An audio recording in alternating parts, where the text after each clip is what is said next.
We now start with questions to Prime Minister Andy MacDonald. Number one, Mr. Speaker. Prime Minister. Thank you, Mr. Speaker. Can I start by welcoming the fall of Assad? The people of Syria suffered for far too long under his brutal regime. Mr. Speaker, what comes next is far from certain. We've been talking to regional and global allies to ensure that it is a political solution that protects civilians and minorities and absolutely rejects terrorism and violence. Mr. Speaker, this morning I had meetings with ministerial colleagues and others. In addition to my duties in this House, I shall have further such meetings later on today. Thank you, Mr. Speaker. May I associate myself with the remarks of the Prime Minister in welcoming the fall of Assad and the hope now for the Syrian people. Mr. Speaker, since it returned to Labour control under Mayor Chris Cook, Middlesbrough Council has not only been taken out of government intervention in terms of children's services and a best value notice, but is also on track to becoming financially stable. I know the Prime Minister will want to join me in congratulating Mayor Cook and the Council on its recent successes. But after 14 years of Conservative austerity, can the Prime Minister confirm that the spending review will not simply end, but will unwind austerity and provide the resources councils need to properly serve our communities? Prime Minister. Well, I join him in paying tribute to the Mayor and all local representatives across the country who do a fantastic job even when funding was cut to the bone under the last 14 years of the Tory government. Mr. Speaker, we're boosting local government funding by £4 billion, investing £1.6 billion to improve roads. And I was proud to see the work on the carbon capture cluster in Teesside, which will create 2,000 new jobs. Leader of the Opposition, Badenoch. Mr. Speaker, last week the Prime Minister didn't seem to want to talk about appointing fraudsters to his cabinet. In fact, he seemed to want to talk about immigration. So let's talk about immigration. Yeah. He has relaunched yet again. Many new targets, 6 milestones, 5 missions. But why was cutting immigration not a priority? Speaker, I'm glad she now wants to talk about immigration. Last week she said she didn't, and for good reason. Because the previous government presided over record high levels of immigration. The figures just a few weeks ago, nearly 1 million on net migration. That is unprecedented. A one-nation experiment in open borders under the last government. And she was the champion. She stood up and praised the then Tory Home Secretary for listening to her on removing caps on migration visas. So she was applauding it. Now she's furious about what she was campaigning for. We will drive it down. We will drive down lawful migration. We'll drive down illegal migration. Mr. Speaker, he talks about open borders. He was the one campaigning for free movement. I was in this House asking for a lift on skilled migration. He was there supporting all of the people who should not have been in this country. He wanted us to relax immigration. But as he's so keen to talk about the past, let's look at his record. 4 years ago, the Prime Minister signed a letter demanding that foreign criminals be allowed to stay in Britain. Dozens of Labour and Liberal Democrat MPs repeatedly signed these letters insisting that rapists and murderers be allowed to stay here. One of those criminals, Ernesto Elliott, had 17 convictions, including for knife crime. After his deportation was blocked, Elliott went on to murder someone. He was able to stay here and murder because people like this man campaigned against deporting criminals. Will he apologise for signing these letters? Mr. Speaker, I'd firstly remind her that when we're in the number now, under their watch, of migrants coming to this country, nearly 1 million, is over 4 times the number when we're in the EU. They lost control of the borders. And the particular example she puts to me is an example of failure under her government to take the necessary measures to keep our country safe. Mr. Speaker, this is a ludicrous assertion. He is the one who was repeatedly signing letters. He even asked us to pause all deportations. He asked us to pause all deportations. He doesn't want to talk about his past, Mr. Speaker, but that letter is just the tip of the iceberg. There is more. The Prime Minister actually complained that the immigration system was working to deter migrants rather than provide support. He said, and I quote, that he was proud to have served as Jeremy's shadow immigration minister. He boasted that he took the last Labour government to court for cutting benefits for asylum seekers. He said he would never set a target-based approach to immigration. He wants to talk about immigration. Let's talk about his record. We can talk about it all day. I have committed... Mr. Speaker, the Prime Minister says he wants to talk about immigration. I have committed to a cap on migration. Why won't he? Mr. Speaker, she talks about my record. For 5 years, I was the chief prosecutor prosecuting people who went to prison, many of whom were then deported. So while she's talking, I was actually doing the hard yards of convicting those that should be in prison. And she presided over record numbers of asylum seekers in this country, a record number of lawful and irregular migrants. That is 14 years when they lost control of the borders. They set a cap for each of those 14 years. It wasn't hard, it didn't stop people coming, and it got a record number. They should apologise for what they've done with their open borders policy. Mr. Speaker, he did not answer a single... Do you want to leave? If you've not got the guts to stand up to the comments, you shouldn't be in here. Let me Badenoch. Mr. Speaker, he did not answer a single question. He never answers questions. He wants to talk about the past. The fact is, we've acknowledged where things went wrong. He will never take responsibility. He will never take responsibility. The fact is, he has scrapped a deterrent that the National Crime Agency has said we need. Since he came into government and scrapped the Rwanda deterrent, small boat arrivals have increased by nearly 20%. His own MPs are complaining about having to house asylum seekers. So can the Prime Minister tell the House how much more his government will spend on hotel accommodation because he scrapped the deterrent? Prime Minister. Mr. Speaker, I'd invite her to tell us what went wrong under the last government, but it'd take us all afternoon.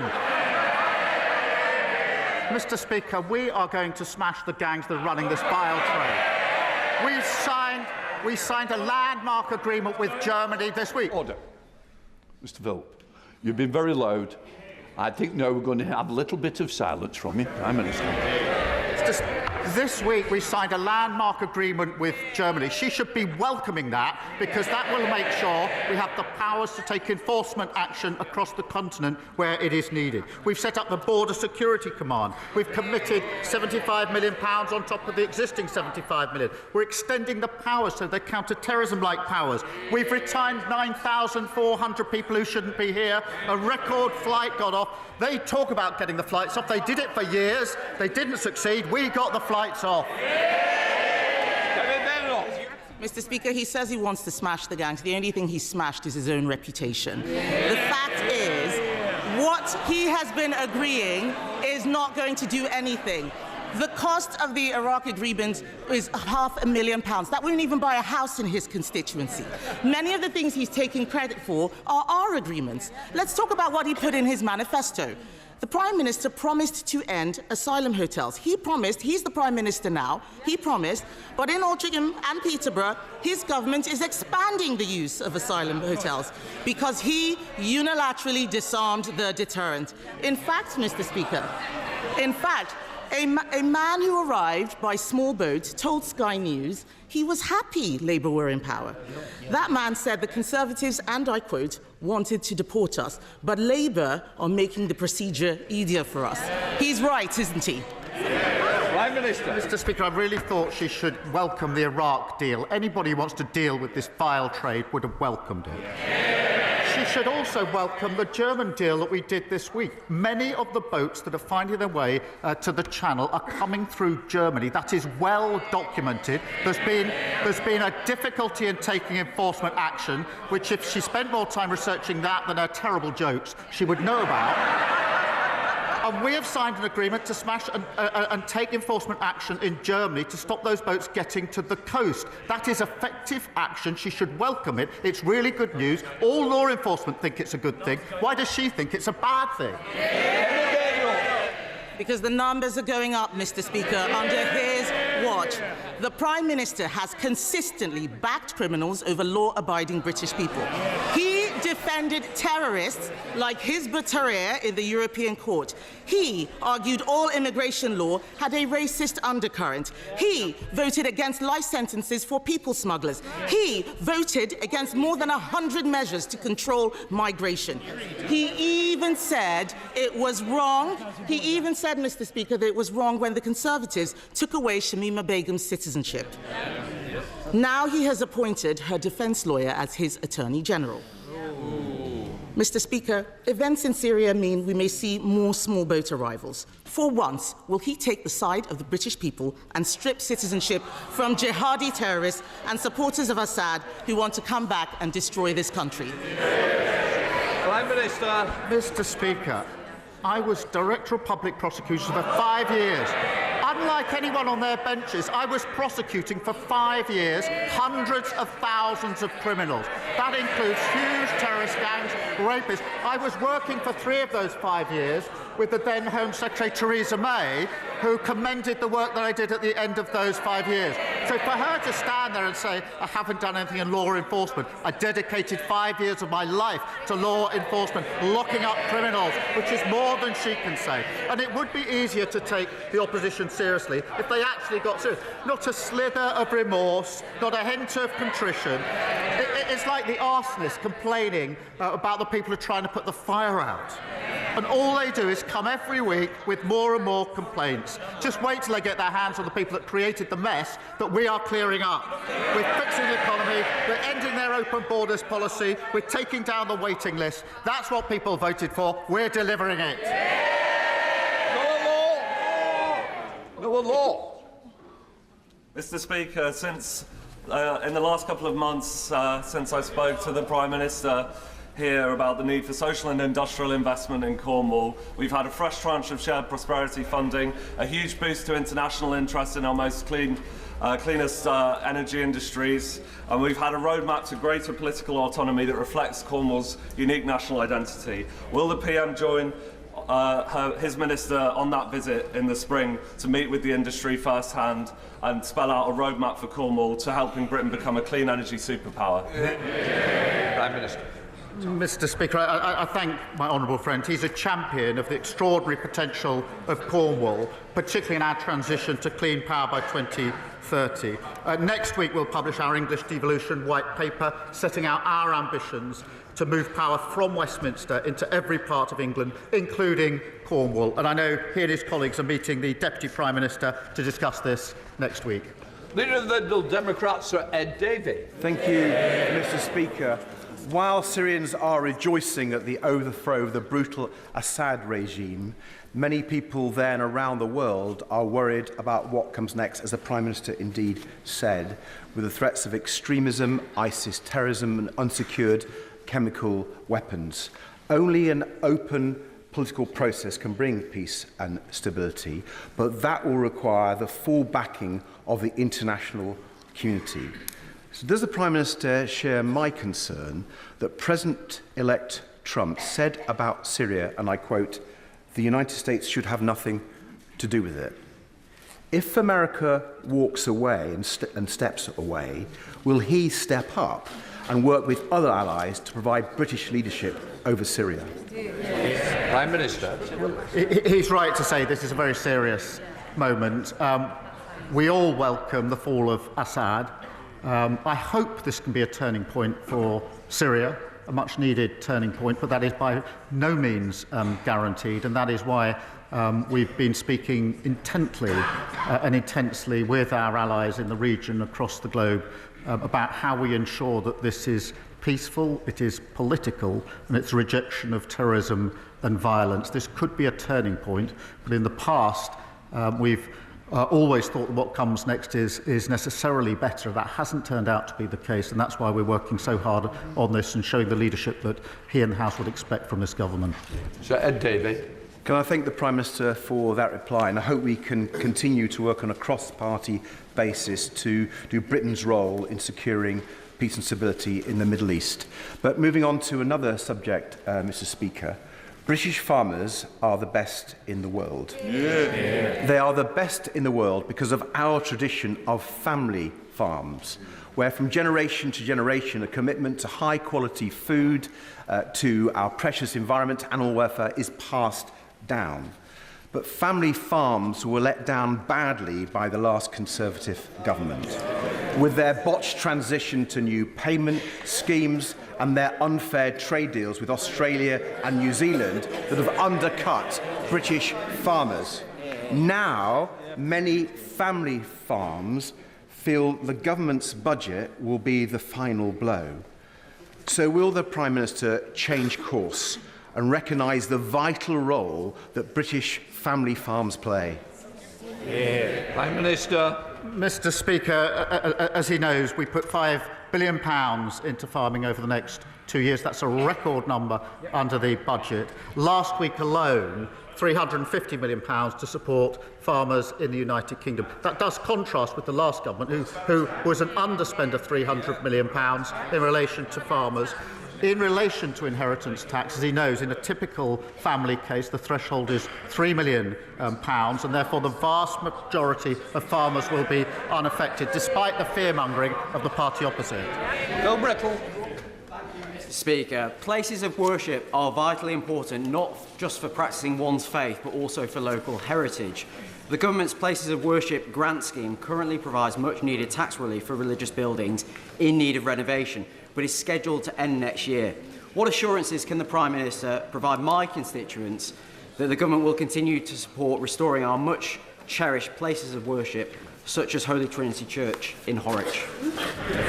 Prime Minister. I thank you for that question and recognise the important roles that these buildings play at the heart of communities, particularly, Mr. Speaker, at a time like Christmas. There are a wide range of funds available for maintenance and restoration, including the National Lottery Heritage Fund's Places of Worship scheme. Details will be confirmed in the usual way by departments at the spending review. Hannah. Mr. Speaker, last week my neighbours Omar and Delma Al-Shishaki, who serve South Belfast as a doctor and a classroom assistant, received the news that they have been dreading.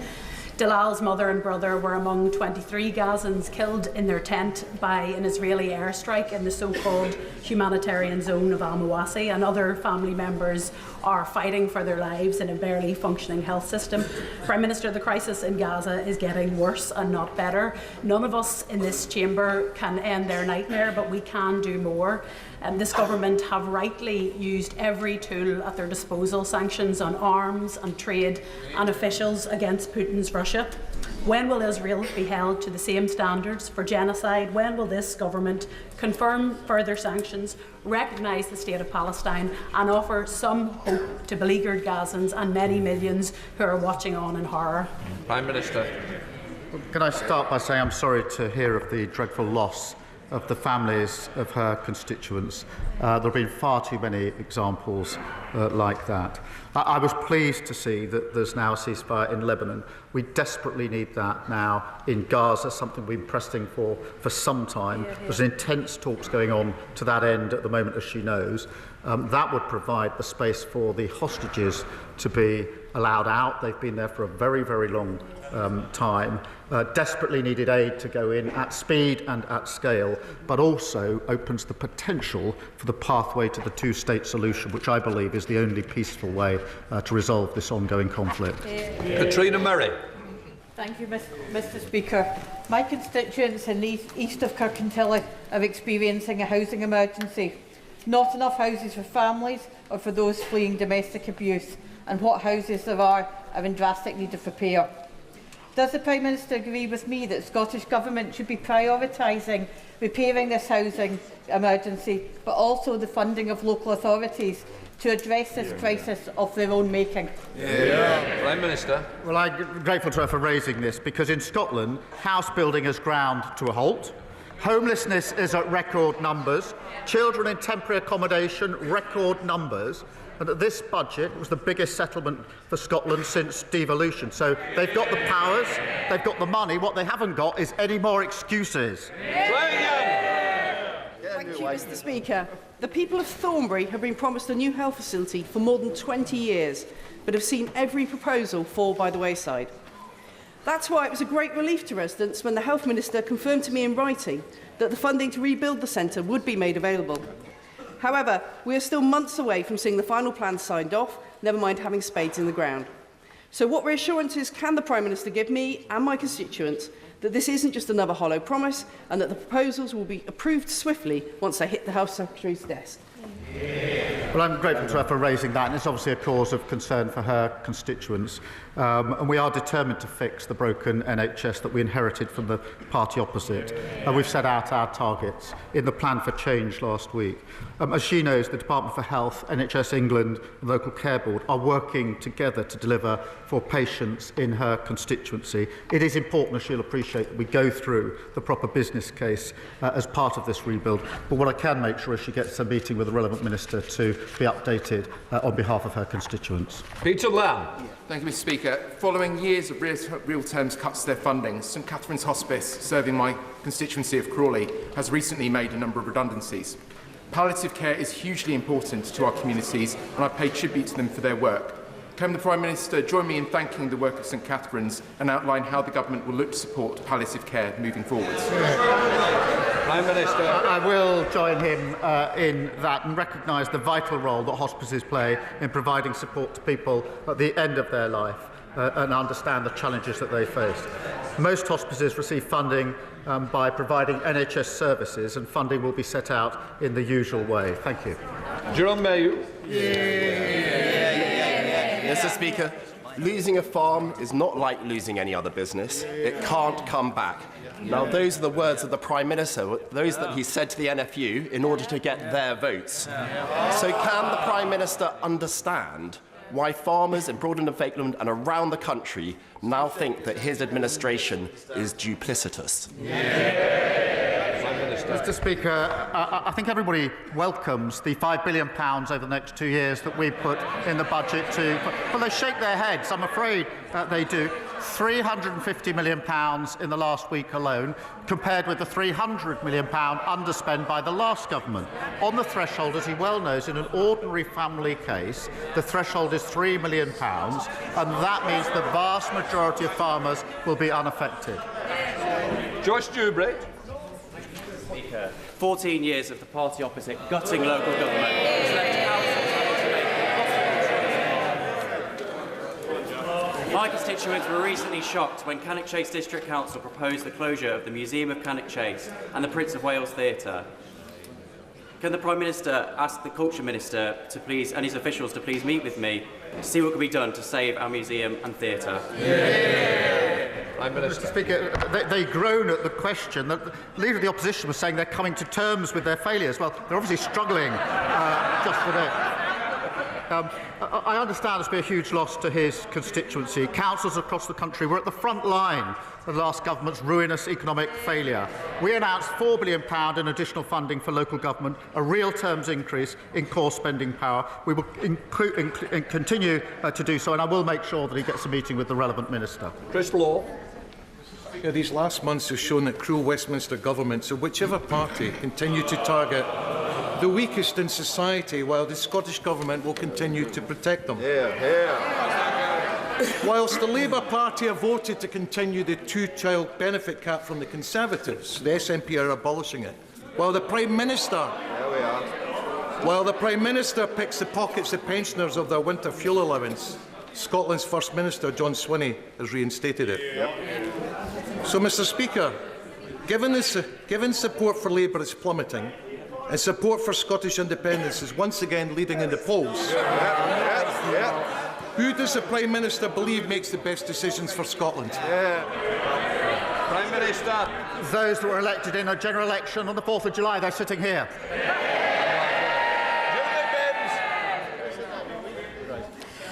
In centuries past, the three rivers that converge on the centre of Carlisle have made the city highly defendable against invading armies. However, in 1985, 2005 and 2015, those same rivers overpowered the city, leaving thousands devastated by flooding. What assurances can the Prime Minister give my constituents that the flood defences that the Conservatives promised but failed to deliver will be completed under this government? Can I start by wishing her a happy birthday? She raises a really important matter for her constituents who faced appalling flooding too many times, and the last government left our defences in a state of absolute disrepair. Mr Speaker, we're investing £2.4 million this year, and the Environment Agency are currently studying options to improve protection in Carlisle. I'll make sure she gets a meeting to discuss the specific options. Rebecca Paul. Mr Speaker, in recent weeks, the former head of MI6, Sir Richard Dearlove, has warned that conflict between Russia and the West is no longer coming, it has already come. With Russia poised to spend more than 6% of its GDP on its military next year, the time for reviews and roadmaps is over. Will the Prime Minister recognise the urgency of the situation and commit to spending at least 2.5% of GDP on defence without further delay? Mr Speaker, she's right about the importance of national security, particularly at the moment. At the budget, we delivered a £2.9 billion increase in the MOD budget. We're pleased to deliver the largest pay rise for our armed forces in 22 years, and we'll set out the path to 2.5 in due course. That target, of course, was last met under the last Labour government. It wasn't met once in the 14 years that they were in power. Right, McNally. Mr Speaker, in October 2023, my constituent Mark Somerville received the shattering news that at 43 he had motor neuron disease. Since then, he has set up the Mark Somerville Foundation and is doing incredible work to raise awareness of the condition. Mark is in the gallery today and will speak to MPs later about living with MND. Will my right honourable friend join me in recognising the work of Mark and his foundation and commit the government to doing all it possibly can to support efforts to find a cure for this devastating disease? Well, I thank my honourable friend for raising this case. He mentioned it to me last night, and I do pay tribute to Mark, who's in the gallery, and the work of his foundation. This diagnosis can so obviously be absolutely devastating, and it's testament, if I may say so, to his bravery and compassion that he is raising awareness of the condition. I think many of us would question whether we're capable of doing what he's doing, given the diagnosis that he's had. Last week, of course, Mr Speaker, I paid tribute to the inspirational Kevin Sinfield, another incredible champion. And I say to both of them, all those campaigning, we stand with you in this fight. Sir Ian Duncan-Smith. Mr Deputy Speaker, the Ron Cornelius has been detained in Dubai for 17 years. His property was seized in what is a very unjudicial process. The Prime Minister has been to UAE. I want to ask the Prime Minister whether, when he went there, did he now demand that Ron Cornelius was freed, given that the United Nations came to the conclusion that his detention was arbitrary and in violation of international law, and following that, would he now make Magnitsky sanctions deliverable on those who are responsible for this after he is released? Prime Minister. This is an important case, and of course it's been raised by the government a number of times, including by the Foreign Secretary as part of the trip that I was on. I myself raised human rights issues, but it is a serious case. We'll continue to press for the outcome that I know he and his family desperately want. Sarah Owen. Thank you, Mr Speaker. Stellantis could not have asked for more from the workers at the Luton plant. Like every generation of Vauxhall worker in Luton, they meet every target set. They make every innovation demanded of them. They never give up. Contrast this with Carlos Tavares, the CEO, who days after making the decision to threaten over 1,000 jobs in Luton, quit. Does the Prime Minister agree that in light of this sudden departure of the CEO, Stellantis should review this decision? Do what's right by our town. Stay put for good, or until an alternative is found to ensure Luton's manufacturing history is also our future. Prime Minister. I thank you for raising it, which is it's obviously an issue of grave concern to her constituents, and the government is totally committed to supporting the workers and their families at this uncertain time. And the Industry Minister will meet the company this week to discuss plans for workers and the site to ensure that dedicated support is in place. We'll continue to do so because I know it's an issue of considerable concern to her constituents. Joshua Reynolds. Ben and Henry, otherwise known as the Ocean Oarsmen, will be rowing across the Atlantic next year for Alexander Devine Children's Hospice in Maidenhead, with a target of raising £50,000. This hospice, Thames Hospice and many others, though, are struggling with rising costs and the planned increase in employers' national insurance.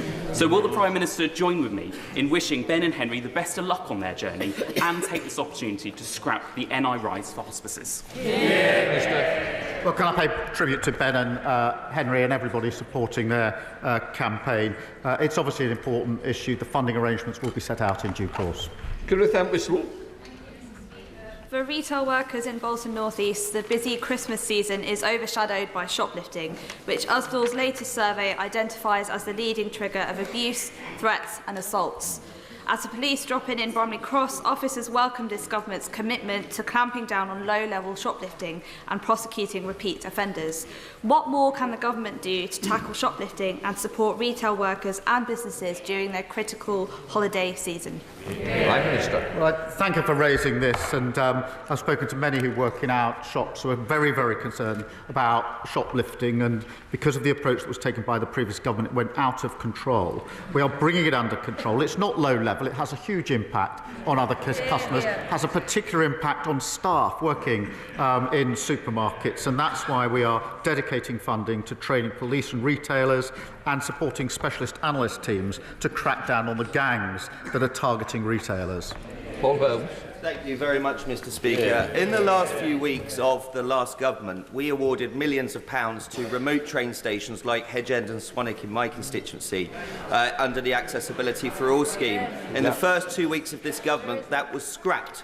Will the Prime Minister use his good offices to give my constituents and stations across this country an early Christmas present and give us our money back, please? Prime Minister.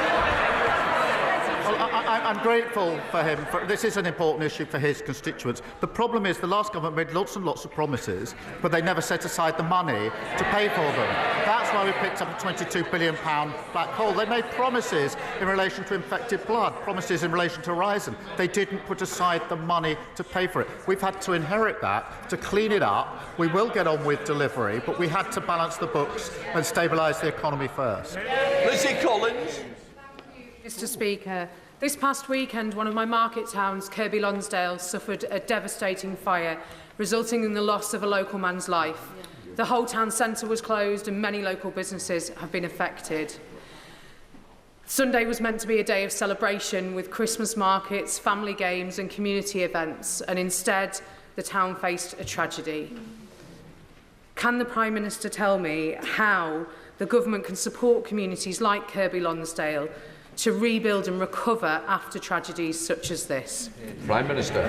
I'm grateful to her for raising this awful situation, and I think all of us can only imagine the impact that this must have had on the town, on the families and the friends of the victims of this awful tragedy. And I commend the community, which has come together in an extraordinary way in the aftermath of this awful event. I'll make sure she has a meeting with the relevant minister to discuss how the government can support her community at this vital time.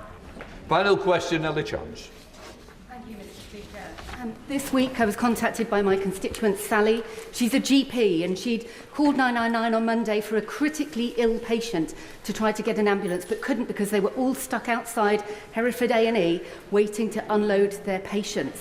At the same time, we know that across the country, medically fit patients are unable to be discharged because of the social care crisis. So can I ask the Prime Minister, what is he doing to fix social care, to fix patient flow through hospitals so that ambulances can get back to saving lives? Well, I'm grateful to her for raising this case, and it's awful, an example that is all too common because of the fact that the last government broke the NHS. And she'll have seen the Lord Darcy report that we published on the state of the... No, they should be utterly ashamed of themselves in relation to what they did to our NHS. But she raises a really important point. That's why we put a record amount into the NHS in the budget, £25 billion. We've set out in our priorities what we need to do with the NHS. We'll work at pace on this as hard as we possibly can. She's right to raise it. They should hang their heads in shame. That completes Prime Minister's questions.